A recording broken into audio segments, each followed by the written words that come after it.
abstaining from pleasure is painful. In the moment to say no, when you really, really want to smoke that joint, you really want to eat that cookie, you really, really want to have that beer, the impulse is strong. I know the feeling, brother.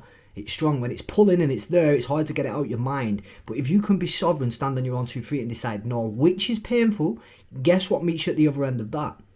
Pleasure. And the same applies. If you willfully go into painful experiences or experience any form of pain, like going in the cold shower, like a rigorous exit training workout, like saying no when you know you want to say yes, painful in the moment brings pleasure in the long term.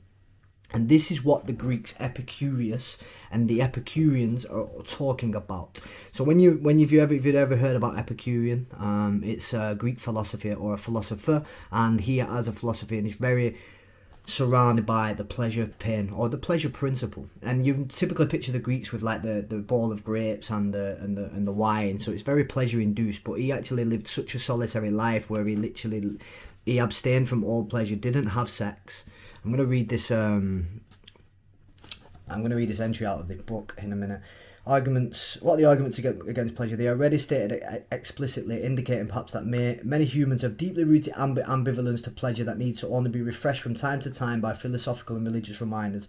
We all need to know intuitively that pleasure and danger are associated, and that sexual pleasure is the most dangerous of all pleasures, far exceeding in this regard the danger of overindulgence in food or drink, or too much enjoyment of art, music, dance and travel.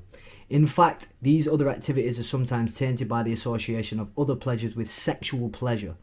But Epicurean theory comes with its own set of warnings about pleasure.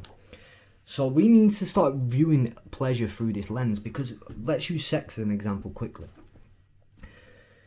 Sex is commoditized.